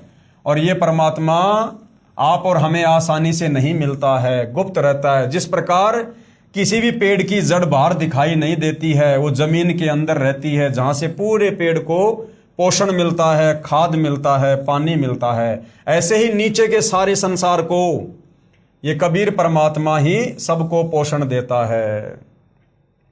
तो ये जो जगह हो गई भाइयों और बहनों, ये जो जड़ है, ये जड़ आप जी मान के चलो, ये ऊपर के 4 लोक हैं। शतलोक से लेकर अनामी लोक क्या हैं? ये जड़ हैं, यानी ऊपर का हिस्सा है। ये ऊपर के ये अविनाशी लोक हैं। उसके बाद परमात्मा जी ने ये जो पेड़ का जो ये तना है, जो मोटी डार है, ये तना, ये समझो अक्षर पुरुष है, परब्रह्म, जिसके 7 शंख ब्रह्मांड हैं, जो परमात्मा ने सतलोक के नजदीक ही एक गोलाकार व्यास में रोक रखे हैं। तो उसके बाद ये 7 शंख ब्रह्मांड हैं अक्षर पुरुष के। ये जो ये परब्रह्म है, जिसका जिक्र गीता जी अध्याय 15 श्लोक नंबर 16 में है कि संसार में 2 भगवान हैं, क्षर पुरुष और अक्षर पुरुष। तो ये संसार रूपी पेड़ का नीचे का जो हिस्सा है, ये है इस अक्षर पुरुष के 7 शंख ब्रह्मांड। उसके बाद भाइयों और बहनों, ये इस पेड़ से जो एक मोटी डार निकल रही है, ये है क्षर पुरुष, यानी ये काल ब्रह्म, जिसके 21 ब्रह्मांड हैं। 7 शंख ब्रह्मांडों के नीचे फिर काल के 21 ब्रह्मांड हैं। तो ये जो मोटी डार है संसार रूपी पेड़ की, ये क्या है? ये काल है। 21 ब्रह्मांड है जहां पर आप और हम सभी प्राणी रहते हैं। यहां पर 21 ब्रह्मांडों में फंसे पड़े हैं। और उसके बाद ये जो पेड़ है, ये पेड़ की जो ये टहनी है, जो मोटी, जो ये ब्रह्म है, काल है, 21 ब्रह्मांड है इसके। इसने फिर 3 जो बेटे जो उत्पन्न किए थे, यानी इस डारी से जो 3 ये शाखाएं निकल रही हैं, 3 जो शाखाएं निकल रही हैं, ये 3 शाखाएं क्या हैं? ये ब्रह्मा विष्णु महेश हैं, तीनों देवता हैं। इस काल के 3 पुत्र हैं, इस पेड़ की 3 शाखाएं। और इन तीनों शाखाओं ब्रह्मा विष्णु महेश के नीचे फिर जो ये पत्ते हैं पेड़ के, ये कौन है? ये आप और हम सभी जीव हैं, आम प्राणी हैं, मानव शरीरधारी स्त्री पुरुष हैं, गधे कुत्ते सूअर हैं। जो ब्रह्मा विष्णु महेश के तीनों इन गुणों से हम सभी क्या हैं? हम सभी जो है वो प्रभावित हैं। ब्रह्मा जी के रजोगुण से हम सभी, ये पत्ते रूपी इंसान, जीव जंतु, हम सभी संतान उत्पत्ति करते हैं। और विष्णु जी के सतोगुण के प्रभाव से हम सभी ये पत्ते रूपी इंसान, ये प्राणी, हम सब एक दूसरे से मोह ममता में बंधे हुए हैं। और शंकर जी के तमोगुण के प्रभाव से हम सभी जीव, हम प्राणी, मानव शरीरधारी जो भी हैं, हम आपस में राग द्वेष ईर्ष्या मन मुटाव लड़ाई झगड़ा। तो ये है संसार रूपी पेड़, जो गीता अध्याय 15 श्लोक नंबर 1 से 4 और श्लोक नंबर 16 से 17 में बताया गया है। और कहा गया है कि जो संत, जो महापुरुष इस संसार रूपी उल्टे लड़के पीपल के वृक्ष को, कि इसकी जड़ कौन भगवान है, इसकी जड़ कौन भगवान है, और ये जो ये तना है ये कौन भगवान है, और ये जो डार है मोटी डार ये कौन भगवान है, और ये जो शाखाएं हैं 3, ये ब्रह्मा विष्णु महेश रूपी शाखा ये कौन है, और ये पात रूप संसार कौन है, ये पत्ते रूपी कौन है, ये आप और हम सभी जीव हैं। जो इस प्रकार से इस पेड़ को समझा देगा, स वेद विद, यानी शास्त्रों से, गीता जी से, वो तत्वदर्शी संत होगा। और तत्वदर्शी संत की भूमिका खुद कबीर भगवान खुद ही निभाता है। तो इस प्रकार से भाइयों और बहनों पूरी सृष्टि की रचना हो रखी है। ये उल्टा रूपी संसार रूपी जो है ये पेड़ है। सबसे ऊपर ये 4 लोक हैं जो कबीर भगवान ने ऊपर के 4 लोकों की जो रचना की थी। ये ऊपर के 4 लोक हैं, ये अनामी लोक, अलख लोक, अगम लोक और शतलोक। और यहां पर कबीर परमात्मा जी स्वयं बैठे होते हैं। ये जो पेड़ का मोटा जो तना है ये अक्षर पुरुष है, परब्रह्म है, जिसके 7 संग ब्रह्मांड हैं। उसके नीचे अक्षर पुरुष के 7 संग ब्रह्मांडों के नीचे काल के 21 ब्रह्मांड हैं। ये जो डार है ये काल है, और इस डार से जो 3 शाखाएं निकल रही हैं ये काल के तीनों बेटे ब्रह्मा विष्णु महेश हैं। और ब्रह्मा विष्णु महेश से फिर आगे का पूरा संसार, तीनों लोक, पृथ्वी, पाताल, स्वर्ग, ये काल संचालित करता है। तो भाइयों और बहनों, परमात्मा जी के अलावा अपने द्वारा रची गई सृष्टि को इस प्रकार से व्याख्या करके कोई नहीं समझा सकता। तो मन में कोई संशय नहीं होना चाहिए कि सतगुरु रामपाल जी कोई आम व्यक्ति होंगे, आम संत होंगे, आम कोई गुरुजी होंगे। ये स्वयं कबीर भगवान है। तो जो श्लोक अभी हमने पढ़ा, यानी ऋग्वेद में भी सृष्टि रचना को लेकर कहाँ क्या जिक्र है, तो ऋग्वेद मंडल 10 सूक्त 90 मंत्र 1 ये श्लोक आप जियों के सामने है। प्रत्येक शब्द का हिंदी में अनुवाद है। हम सीधा सीधा इसके भावार्थ पर चलेंगे कि सृष्टि रचना के विषय में क्या कुछ कहा गया है। इस मंत्र में परब्रह्म यानी अक्षर पुरुष का विवरण है, जो कुछ भगवान वाले लक्षणों से युक्त है, परंतु इसकी भक्ति से भी पूर्ण मोक्ष नहीं है। परब्रह्म के लोक में जो प्राणी उस परब्रह्म के मंत्र का जाप करते हैं, सोहम का, उससे भी पूर्ण मुक्ति नहीं है। इसलिए इसे संदेह युक्त मुक्तिदाता कहा है, संदेह युक्त भगवान कहा है कि अक्षर पुरुष के मंत्र से भी सतलोक नहीं जाया जा सकता। इसे कुछ भगवान के गुणों युक्त इसलिए कहा है कि ये काल की तरह तपतशिला पर भून कर नहीं खाता, परंतु इस परब्रह्म यानी अक्षर पुरुष के लोक में भी प्राणियों को परिश्रम यानी मेहनत करके कर्म आधार पर ही फल प्राप्त होता है। यानी वहां भी लोग खेती बाड़ी करते हैं, काम धंधा करते हैं, व्यापार करते हैं, मजदूरी करते हैं। सेम टू सेम ऐसी सृष्टि जो यहाँ 21 ब्रह्मांड में है, जैसे आप और हम काम धंधा करके अपना पेट भर रहे हैं, ऐसे ही परमात्मा वहां भी उनका पेट भरता है। तथा अन्न से ही सर्व प्राणियों के शरीर विकसित होते हैं। जन्म तथा मृत्यु का समय भले ही काल पुरुष से अधिक है, परंतु फिर भी उत्पत्ति, प्रलय तथा 84 लाख योनियों में यातना बनी रहती है। सेम टू सेम वही प्रक्रिया है।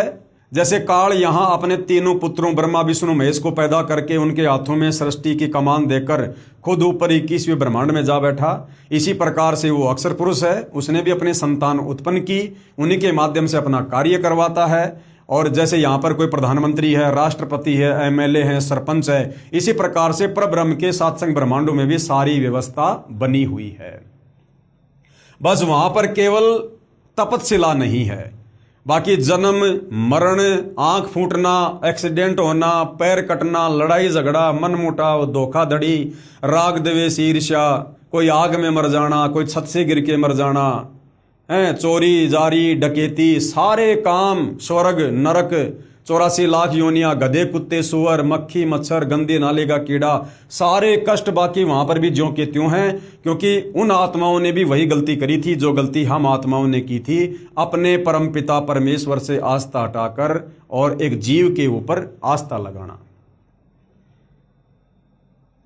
मंडल 10 सूक्त 90 मंत्र 3 यानी यजुर्वेद मंडल 10 सूक्त 90 मंत्र 3 में भी सृष्टि रचना को लेकर प्रमाण है। ये संस्कृत में श्लोक आप जियों के समक्ष है। गुरुदेव ने प्रत्येक शब्द का हिंदी में अनुवाद करके समझाया हुआ है। हम सीधे सीधे भावार्थ पे चलेंगे।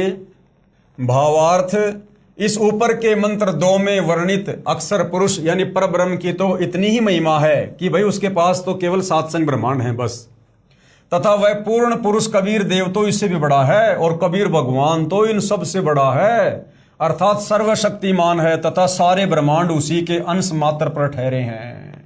अंश मात्र पर यानी कबीर परमात्मा इतने सर्वशक्तिमान हैं कि इस पर ब्रह्म के 7 संग ब्रह्मांड और काल के 21 ब्रह्मांड, ये तो ऊपर के जो 4 लोक हैं, अविनाशी लोक, शतलोक, अगमलोक, अनामी लोक, तो शतलोक में जो एक द्वीप है, एक द्वीप से भी थोड़ा व्यास, थोड़ी जगह इन ब्रह्मांडों की है।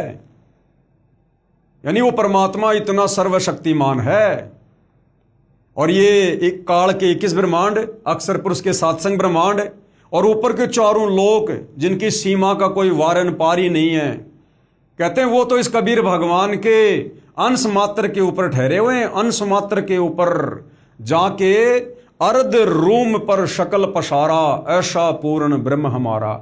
उस कबीर परमात्मा के आधे बाल के ऊपर भी, यानी उस कबीर परमात्मा के आधे बाल के ऊपर समझो ये सारी सृष्टि ठहरा सकते हो। वो भगवान इतना विशाल है, इतना सर्वशक्तिमान है, जिसकी महिमा करके, जिसकी भक्ति करके आज जो सतगुरु रूप में धरती पर प्रकट हैं, जिनकी भक्ति करके हम सतलोक जा सकते हैं, वो इतना समर्थ है। इस मंत्र में 3 लोकों का वर्णन इसलिए है क्योंकि चौथा अनामी यानी अनामे लोक अन्य रचना से पहले का है।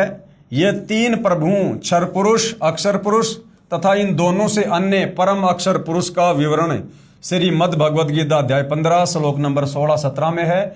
इसी का प्रमाण आदरणीय गरीबदास साहिब जी भी कहते हैं कि गरीब जाके अर्ध रूम पर, यानी जिस परमात्मा के आधे बाल के ऊपर शकल पसारा, यानी सारी सृष्टि ठहरी हुई है, ऐसा पूर्ण ब्रह्म हमारा। ऐसे हो कबीर परमात्मा सतगुरुदेव भगवान, इतने सर्वशक्तिमान हैं। गरीब अनंत कोटि ब्रह्मांड का एक रति नहीं भार।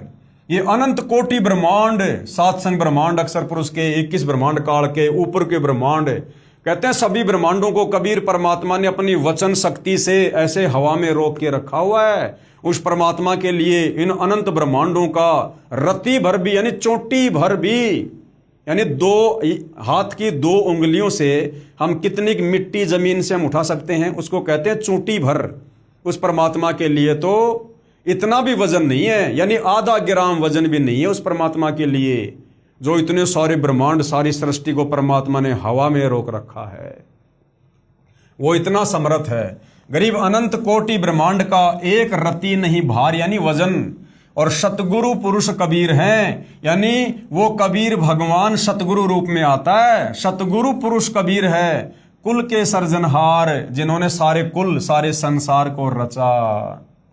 इसी का प्रमाण आदरणीय दादू साहिब जी भी कह रहे हैं, भाई जिन मोको निज नाम दिया सोए सतगुरु हमार, कि जिस परमात्मा ने मुझे वास्तविक मोक्ष वाला मंत्र दिया, नाम दिया, वही मेरा सतगुरु है। और वो कौन है भाई? दादू दूसरा कोई नहीं, वो कबीर सृजनहार, वो कबीर परमात्मा ही सतलोक से चलकर मेरे सतगुरु रूप में आकर मुझे नाम दीक्षा दी, मुझे सतलोक दिखाया। इसी का प्रमाण आदरणीय नानक साहिब जी भी देते हैं। सिख धर्म के प्रवर्तक आदरणीय नानक जी भी क्या कहते हैं? एक अरज गुप्तम पेश तो दर कौन करतार, हक्का कबीर करीम तू बेऐब परवरदिगार। श्री गुरु ग्रंथ साहिब पेज नंबर 721, मेला 1 राग तिलंग। कौन करतार का अर्थ होता है सर्व का रचनहार, यानी वो कबीर परमात्मा सबको रचने वाला है, सर्व ब्रह्मांडों को, सभी आत्माओं को, अर्थात शब्द शक्ति से रचना करने वाला शब्द स्वरूपी प्रभु। हक्का कबीर का अर्थ है सत्य कबीर, यानी अविनाशी कबीर, अमर परमात्मा। और करीम का अर्थ है दयालु परमात्मा। परवरदिगार का अर्थ है परमात्मा। यजुर्वेद मंडल 10 सूक्त 90 मंत्र 4 में सृष्टि रचना को लेकर फिर आगे क्या कुछ और कहा गया है, ये श्लोक आप जियों के समक्ष है, देख सकते हैं। परमात्मा ने प्रत्येक शब्द का हिंदी में यहाँ पर अनुवाद करके भी लिखा हुआ है, ताकि किसी को कोई संशय ना हो। हम सीधा सीधा इसके भावार्थ पर चलेंगे। ये भावार्थ है, यही सर्व सृष्टि रचनहार प्रभु यानी कबीर भगवान अपनी रचना के ऊपर के हिस्से में तीनों स्थानों शतलोक, अलखलोक और अगमलोक में 3 रूप में स्वयं प्रकट होता है। देखो भाई और बहनों, यजुर्वेद साफ साफ प्रमाण दे रहा है, जो हमने शुरू में सृष्टि रचना में पढ़ा कि सबसे पहले कबीर परमात्मा अकेले थे अनामी लोक में, फिर नीचे के 3 लोकों की रचना की, अगम लोक, अलख लोक, शतलोक, फिर तीनों लोकों में परमात्मा अपना रूपांतरण करके खुद ही विराजमान हुए। उसी का प्रमाण यहाँ पर यजुर्वेद में है। यही सर्व सृष्टि रचनहार भगवान अपनी रचना के ऊपर के यानी काल के 21 ब्रह्मांड को रचकर और अक्षर पुरुष के 7 संग ब्रह्मांडों की रचना करके फिर ऊपर के जो लोक हैं तीनों, ऊपर के हिस्से में तीनों स्थानों पर यानी सतलोक में, अलखलोक में और अगमलोक में 3 रूप में स्वयं प्रकट होता है। सतलोक में सत्य पुरुष के रूप में, अलखलोक में अलख पुरुष के रूप में और अगमलोक में अगम पुरुष के रूप में। ऊपर के हिस्से में तीनों स्थानों पर सतलोक, अलखलोक, अगम लोक में तीन रूप में स्वयं प्रकट होता है, अर्थात स्वयं ही विराजमान है। यहां अनामी लोक का वर्णन इसलिए नहीं किया गया क्योंकि अनामी लोक में कोई रचना नहीं है।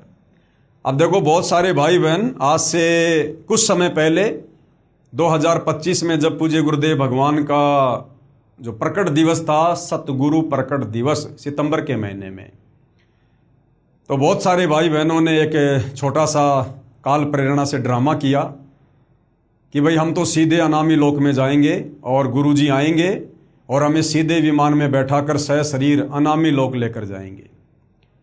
तो आप और हम साथ संगति से जुड़े भाई बहन यही कहा करते थे कि भाई ऐसी गलतफहमी में मत रहो, पहले इस ज्ञान को अच्छे से समझ लो, पहले सृष्टि की रचना को अच्छे से समझ लो। अनामी लोक में कोई रचना नहीं है, और परमात्मा ने जिन आत्माओं को एक बार पैदा कर दिया सतलोक में, उन आत्माओं को परमात्मा फिर कभी नष्ट नहीं करता है। वो आत्मा सदा सदा के लिए, जब तक भगवान रहेगा, और भगवान अजर-ओ-अमर है, अविनाशी है, तब तक हम सभी आत्माएं जो सतलोक में उत्पन्न कर दी गई हैं, इस काल लोक से मुक्त होकर और अक्षर पुरुष के लोक से मुक्त होकर हम उन ऊपर के अविनाशी लोकों में रहेंगे, तीनों लोकों में, सतलोक में, अलखलोक में, अगम लोक में। हमें परमात्मा कभी भी नष्ट नहीं करेगा, आत्मा को कभी भी नष्ट नहीं करेगा, क्योंकि आत्मा को भी अविनाशी की संज्ञा दी गई है। अगर आत्मा को परमात्मा नष्ट करेगा तो फिर वो परमात्मा झूठा साबित हो जाता है। तो सतलोक में भाइयों और बहनों किसी प्रकार की कोई सृष्टि नहीं है, कोई रचना नहीं है, यहां परमात्मा ने स्पष्ट कर दिया है। और वाणी भी है परमात्मा की कि लोक अनामी जावेगी, वहां कोन्या मिले चौबारे, आत्मा और परमात्मा वहां कोन्या रहते न्यारे। अनामी लोक में आत्मा और परमात्मा अलग अलग नहीं रहते, अर्थात अनामी लोक में आत्माएं नहीं हैं। नीचे के लोकों में आत्मा और परमात्मा अलग अलग रहते हैं, लेकिन अनामी लोक में केवल सर्वप्रथम वहां पर परमात्मा थे, उसके बाद परमात्मा ने सृष्टि की रचना तो नीचे के लोकों में की है। सर्वप्रथम परमात्मा ने सतलोक में सृष्टि की रचना की, आत्माओं की उत्पत्ति की। तो अनामी लोक में तो केवल परमात्मा शुरुआत में अकेले रहा करते थे, उसके बाद परमात्मा ने सृष्टि तो नीचे रची है। तो यहां देखिए, आज उस बात का यह प्रमाण भी आ गया है कि यहां अनामी लोक का वर्णन इसलिए नहीं किया क्योंकि अनामी लोक में कोई रचना नहीं है। जब रचना नहीं है तो फिर आत्मा क्या करेंगे वहां पर? अब जंगल में बैठ के फिर हम क्या करेंगे? तथा अकय अनामे लोक शेष रचना से पूर्व का है, यानी नीचे के तीन लोक रचने से पहले का है वो। फिर कहा है कि उसी परमात्मा के सतलोक से बिछुड़कर नीचे के ब्रह्म यानी काल और परब्रह्म यानी अक्षर पुरुष के लोक उत्पन्न होते हैं, और वह पूर्ण परमात्मा खाने वाले ब्रह्म, अर्थात ये जो तपस्या पर हमें भून भून के खाता है, इसको इसलिए क्या कहा? खाने वाला भगवान ब्रह्म। और वह पूर्ण परमात्मा यानी कबीर देव खाने वाले ब्रह्म अर्थात काल से, क्योंकि ब्रह्म काल विराट श्रापवश 1,00,000 मानव शरीरधारी प्राणियों को खाता है, इसलिए काल को, इस ब्रह्म को खाने वाला भगवान कहा है। तथा न खाने वाले यानी ये परब्रह्म अक्षर पुरुष जो अपने लोक की आत्माओं को तपस्या पे भून भून के नहीं खाता है, तथा न खाने वाले परब्रह्म अर्थात अक्षर पुरुष से परब्रह्म प्राणियों को खाता नहीं, परंतु जन्म मृत्यु और ये कर्म दंड जो का त्यों बना रहता है, उनसे भी ऊपर सर्वत्र व्याप्त है। यानी कबीर परमात्मा तो इन दोनों भगवानों क्षर पुरुष और अक्षर पुरुष से भी ऊपर सर्वत्र व्याप्त है। तथा इस पूर्ण परमात्मा की प्रभुता सर्व के ऊपर है। कबीर परमेश्वर ही कुल का मालिक है, जिसने अपनी शक्ति को सभी के ऊपर फैलाया है, जैसे सूर्य अपने प्रकाश को सभी के ऊपर फैलाकर प्रभावित करता है। ऐसे पूर्ण परमात्मा ने अपनी शक्ति रूपी रेंज यानी क्षमता को सर्व ब्रह्मांडों को नियंत्रित रखने के लिए छोड़ा हुआ है। जैसे मोबाइल फोन का टावर एक देशीय होते हुए यानी एक जगह होते हुए अपनी शक्ति अर्थात मोबाइल फोन की रेंज चारों ओर फैलाए रहता है, इसी प्रकार पूर्ण प्रभु कबीर देव ने अपनी निराकार शक्ति सर्वव्यापक की है, जिससे पूर्ण परमात्मा सर्व ब्रह्मांडों को एक स्थान पर बैठकर नियंत्रित रखता है। इसी का प्रमाण आदरणीय गरीबदास जी महाराज दे रहे हैं अमृतवाणी राग कल्याण। तीन चरण चिंतामणि साहेब शेष बदन पर छाए, और माता पिता कुल न बंधु ना किन जननी जाए। ऋग्वेद मंडल 10 सूक्त 90 मंत्र 5 में भी सृष्टि रचना को लेकर और बहुत सारी बातें लिखी हैं। संस्कृत में श्लोक आप जियों के सामने है, प्रत्येक शब्द का हिंदी में अनुवाद है। हम सीधा भावार्थ पे चलेंगे। उपरोक्त मंत्र 4 में वर्णित तीनों लोकों अगम लोक, अलख लोक तथा शतलोक की रचना के बाद पूर्ण परमात्मा ने ज्योति निरंजन यानी ब्रह्म यानी काल की उत्पत्ति की, अर्थात उसी सर्वशक्तिमान परमात्मा पूर्ण ब्रह्म यानी कबीर देव कबीर प्रभु से ही विराट अर्थात ब्रह्म यानी काल की उत्पत्ति हुई। यही प्रमाण गीता अध्याय 3 मंत्र 15 में है कि अक्षर पुरुष यानी वो परब्रह्म अर्थात अविनाशी प्रभु से ब्रह्म उत्पन्न हुआ। यही प्रमाण अथर्ववेद कांड 4 अनुवाक 1 सूक्त 3 में है कि पूर्ण ब्रह्म ने यानी कबीर देव ने ब्रह्म यानी काल की उत्पत्ति हुई। उसी पूर्ण ब्रह्म ने यानी कबीर देव ने भूमिम मानी भूमि आदि छोटे बड़े सर्वलोकों की रचना की। वह पूर्ण ब्रह्म इस विराट भगवान अर्थात ब्रह्म से भी बड़ा है यानी काल से भी बड़ा है, अर्थात इसका भी मालिक है। फिर ऋग्वेद मंडल 10 सूक्त 90 मंत्र 15, ये संस्कृत में श्लोक आप जियों के सामने है। प्रत्येक शब्द का हिंदी में गुरुदेव भगवान ने अनुवाद किया हुआ है, आप जी देख सकते हैं। हम सीधा भावार्थ पे चलते हैं। 7 शंख ब्रह्मांड पर ब्रह्म के तथा 21 ब्रह्मांड ब्रह्म के हैं, जिनमें गोलाकार सीमा में बंद पाप कर्मों की आग में जल रहे प्राणियों को वास्तविक पूजा विधि बताकर सही उपासना करवाता है यानी सही भक्ति करवाता है, जिस कारण से बलि दिए जाने वाले पशु की तरह जन्म मृत्यु के काल ब्रह्म के खाने के लिए तपतशिला के कष्ट से पीड़ित भगत आत्माओं को काल के कर्म बंधन के फैलाए जाल को तोड़कर बंधन रहित करता है, अर्थात बंधन छुड़वाने वाला बंदी छोड़ है। कौन? कबीर भगवान। इसी का प्रमाण पवित्र यजुर्वेद अध्याय 5 मंत्र 32 में भी है कि कबीर अंगारियसी यानी कबीर परमेश्वर, अंग यानी पाप का, अरि यानी शत्रु, असी मानी है यानी वो कबीर परमात्मा हमारे पाप कर्मों का शत्रु है, यानी अपनी सत भक्ति से हमारे पाप कर्मों को काटता है, अर्थात पाप विनाशक कबीर है। बंभारी असी, बंभारी यानी बंधन का शत्रु, अर्थात बंदी छोड़ कबीर परमेश्वर ही है। फिर ऋग्वेद मंडल 10 सूक्त 90 मंत्र 16 सृष्टि रचना के विषय में क्या कहता है, श्लोक आप जियों के सामने है। प्रत्येक शब्द का हिंदी में अनुवाद किया हुआ है।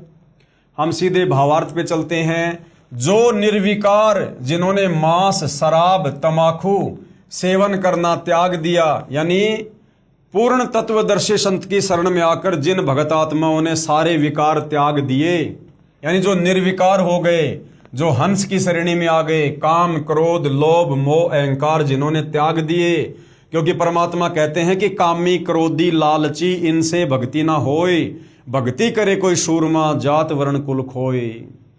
तो यहाँ क्या कहा जा रहा है? जो निर्विकार, जिन्होंने मांस शराब तंबाकू सेवन करना त्याग दिया है तथा अन्य बुराइयों से रहित हैं, चोरी जारी ठगी धोखाधड़ी इन सब से दूर हैं, और देव स्वरूप भगत आत्माएं शास्त्र विधि रहित पूजा को त्याग कर और शास्त्र अनुकूल साधना करते हैं, वे भक्ति की कमाई से धनी होकर काल के ऋण यानी उस कर्जे से मुक्त होकर अपनी सत्य भक्ति की कमाई के कारण उस सर्व सुखदायी परमात्मा को प्राप्त करते हैं, अर्थात सतलोक चले जाते हैं, अर्थात सतलोक चले जाते हैं, जहां पर सर्वप्रथम रची सृष्टि के देव स्वरूप अर्थात पाप रहित हंस आत्मा रहती हैं। कहां चले जाएंगे? सतलोक, जिस सतलोक में पाप रहित हंस आत्माएं रहती हैं। जैसे कुछ आत्माएं तो काल ब्रह्म के जाल में फंसकर यहां आ गई, कुछ उस पर ब्रह्म यानी अक्षर पुरुष के साथ 7 संग ब्रह्मांडों में आ गई, फिर भी असंख्य आत्माएं जिनका विश्वास पूर्ण परमात्मा में अटल रहा, जो पतिव्रता पद से नहीं गिरी, वे वहीं रह गई। इसलिए यहाँ वही वर्णन पवित्र वेदों ने भी सत्य बताया है। यही प्रमाण गीता अध्याय 8 के श्लोक संख्या 8 से 10 में वर्णन है कि जो साधक यानी जो भगत पूर्ण परमात्मा की सत साधना, यानी कबीर भगवान की जब वो तत्वदर्शी संत के रूप में आता है, पूर्ण परमात्मा की सत साधना शास्त्र विधि अनुसार करता है, वह भक्ति की कमाई के बल से यानी योग बल से उस पूर्ण परमात्मा को प्राप्त होता है, अर्थात उसके पास चला जाता है। इससे सिद्ध हुआ कि तीन प्रभु, सबसे पहले ब्रह्म यानी ये काल, दूसरा ये परब्रह्म अक्षर पुरुष, तीसरा पूर्ण ब्रह्म यानी कबीर भगवान, इन्हीं को यानी इस ब्रह्म को क्या कहा जाता है? ईश। और क्षर पुरुष यानी